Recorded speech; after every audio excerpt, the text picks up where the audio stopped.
Hi, everyone. Hope you're doing okay. I hope that you've had a splendid day if your day's ended. I hope that your day's going okay if it's just halfway through. And if you've managed to see the day through and you're now relaxing, I hope that you can unwind and chill with us as we try and unpick today.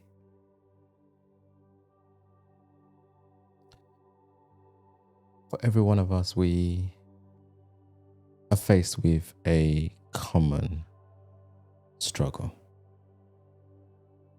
And I think this struggle don't have a barrier. It's not age restricted. It's not race restricted. It's not culture restricted.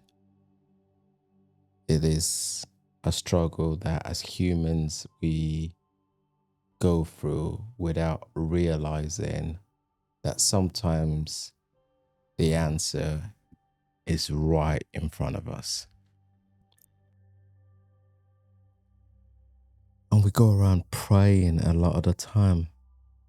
The expectation that we have of the result to this struggle is different to what the reality of it is. We pray and expect a solution without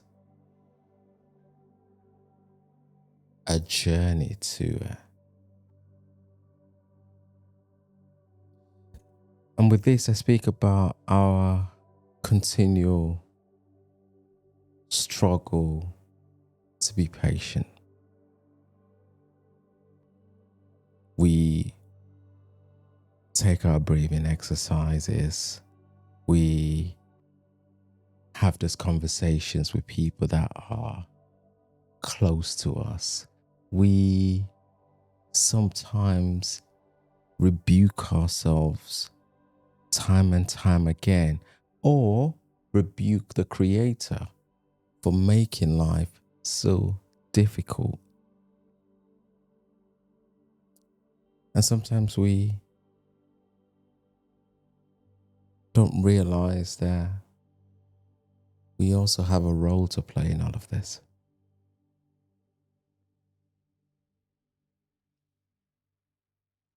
How many times have you found yourself in a situation where you've walked away from me and thought, I could have handled that differently? I could have been a little bit more patient there. You walk away upon reflection, you're like, if I had the opportunity to deal with that again, I will deal with it differently. That could be the way, if you work in customer service, the way a customer spoke to you. And you would leave there raging because you felt that they were condescending, they were disrespectful, and you feel as though I can't wait to get out of this job because that way I wouldn't have to deal with people like this ever again. So you have two responses basically to this. You could either have the response of, I can't wait to get out of here, or you have the response of, if I had the opportunity to deal with that again, I would deal with it differently. And then the next time comes. And if you're lucky, you're able to recall the last time you were faced with this and you're able to make the necessary adjustments. If you're unlucky, you feel even more irritated because this time seemed to be worse than the last time. And this person really pushed every single button and got you to a point where you were raging so much that the only way out was to address the person in a way that would cost you your job, cost you your sense of pride, or cost you a career that you've spent so much time building.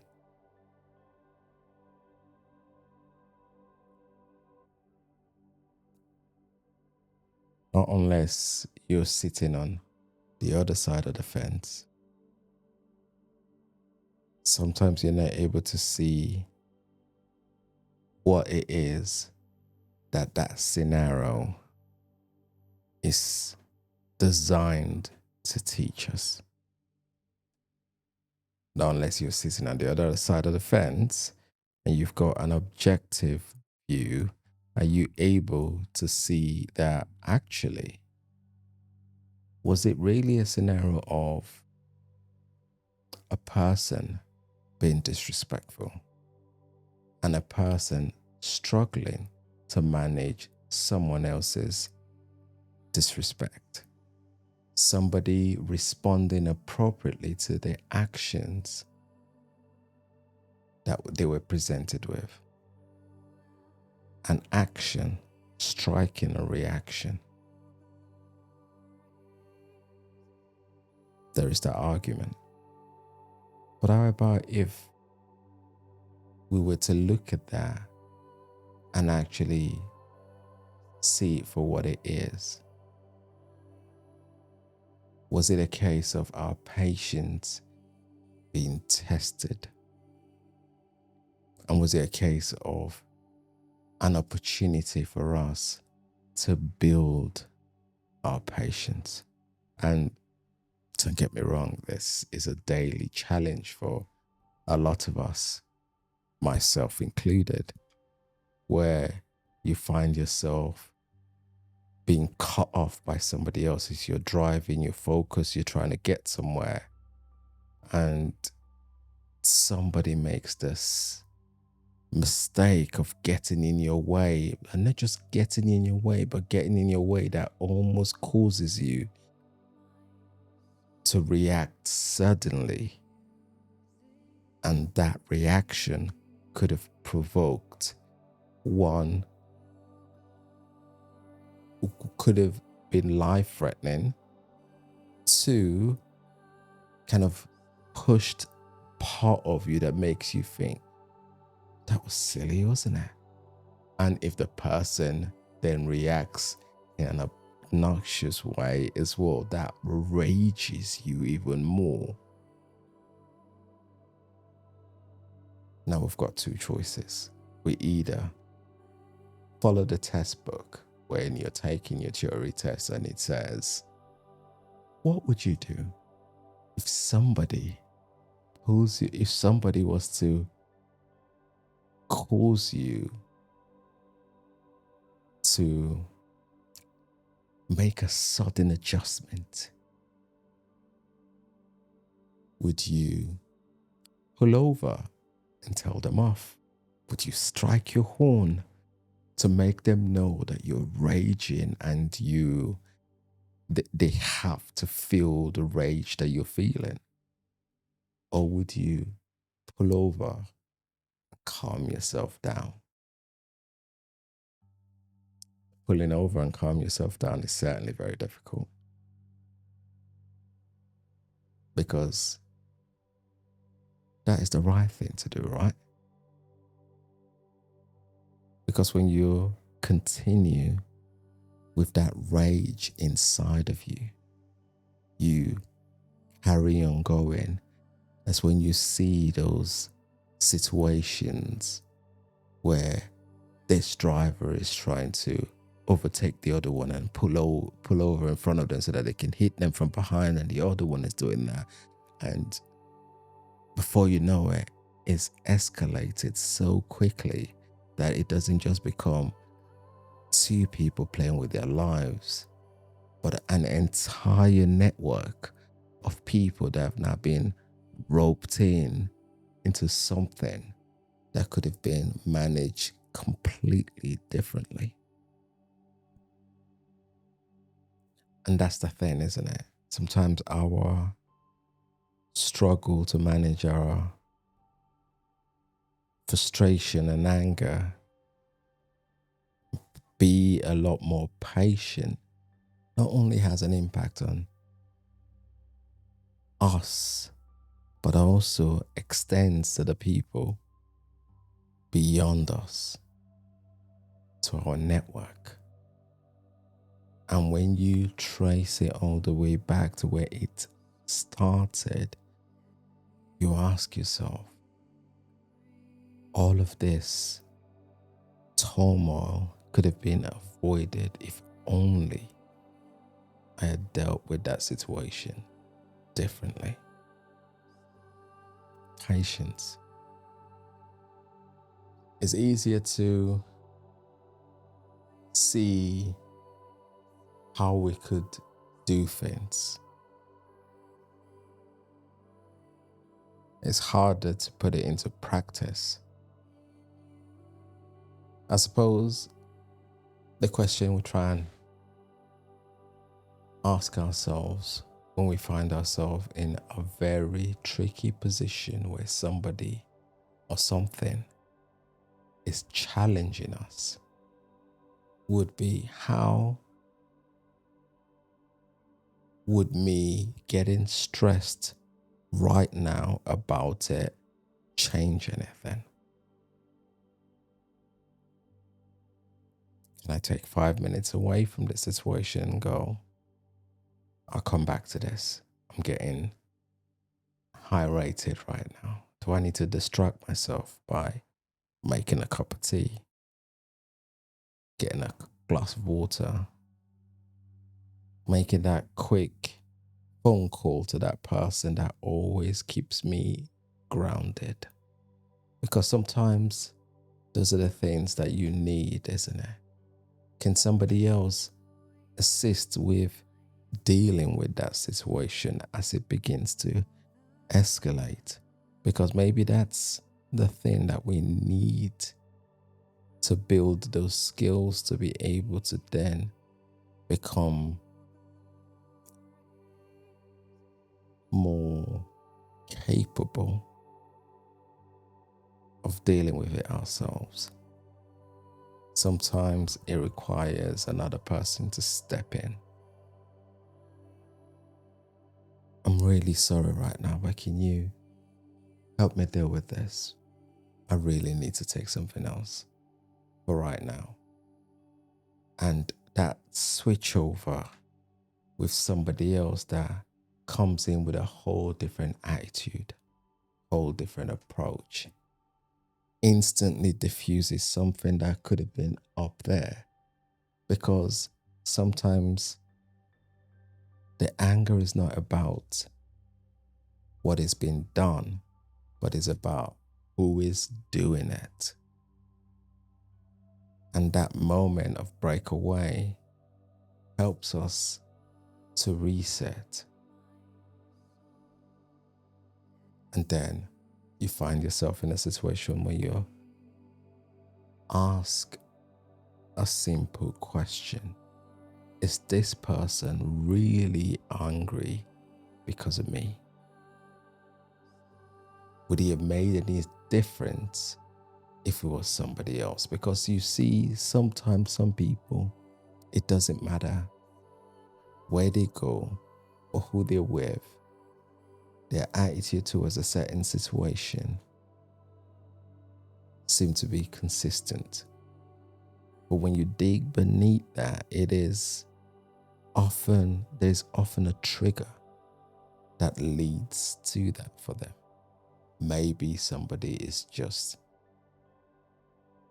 been horrible to them at work and now they're really, really angry, really, really peed off because they feel like they could have dealt with that. They could have spoken to that boss in a certain way. Now they want to take it out on somebody else that they feel is more deserving of their rage.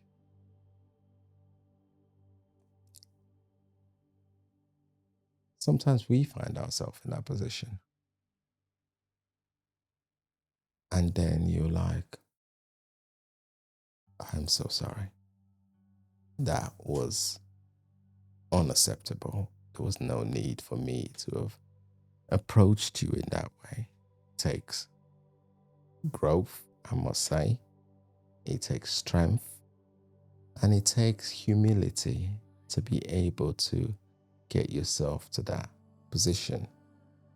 But most importantly, I believe that it takes strength.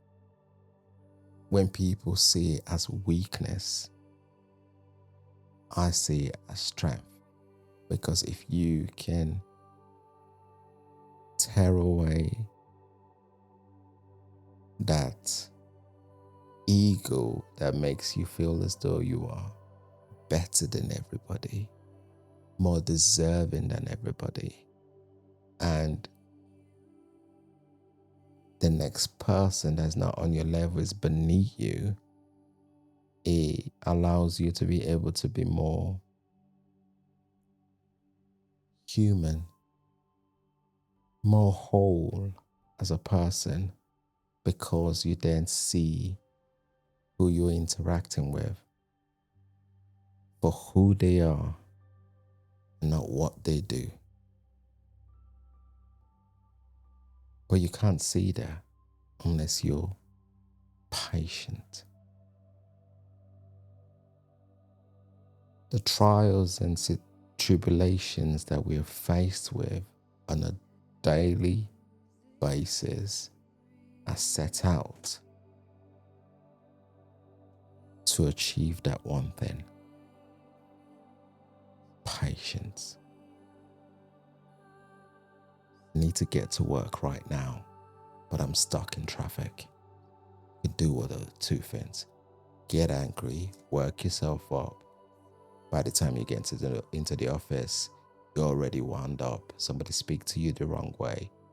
Where have you been? How come you're only just coming in right now? Simple question of curiosity then provokes rage. And before you know it, this day you'd designed in your head that was going to go better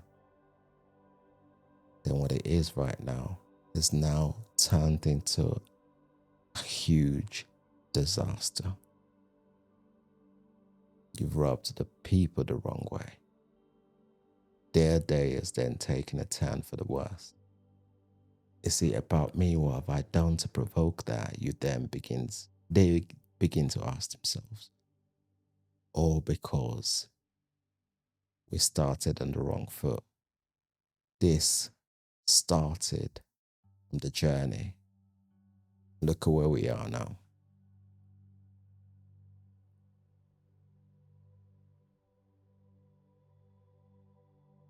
What do you think? Is there a time that you felt that you could have been a little bit more patient?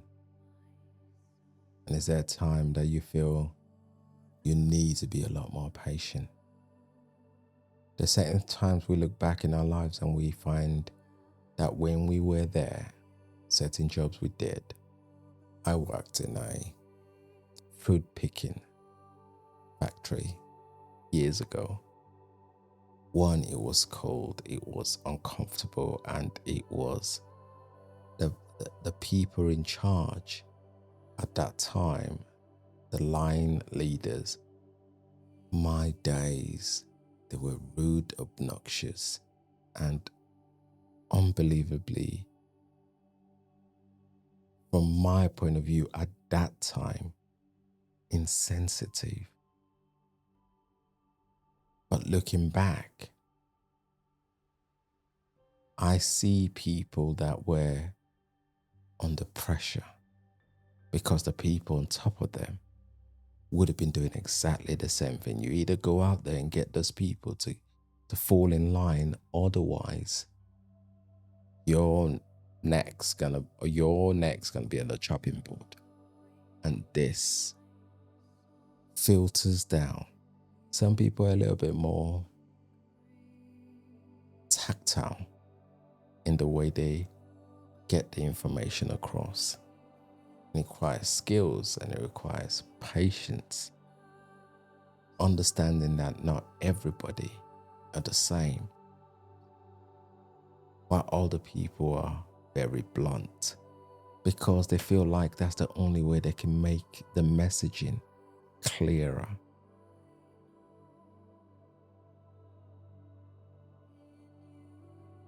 But either way, the outcome and goal is to achieve the same thing. So now, would you say that from where you were before to where you are now, there is an improvement? And if there's not, why not? And what is it that we are actively doing to improve that? Do we try and avoid uncomfortable situations? Because that way, nobody can test our patience. Or do we embrace those moments and actually go, this is a learning opportunity? It doesn't mean that we go out there to find these uncomfortable situations, but recognize that when we are in it, this is the opportunity. What are we supposed to learn from this? And do we give ourselves feedback? That was good. It could have been better. That wasn't so good. That could have been better. Who could have done things differently? What was my role in that?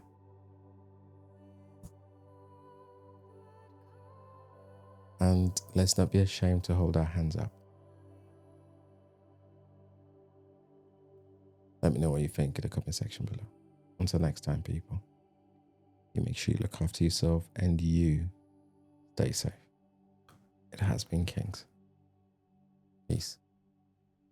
Bye for now.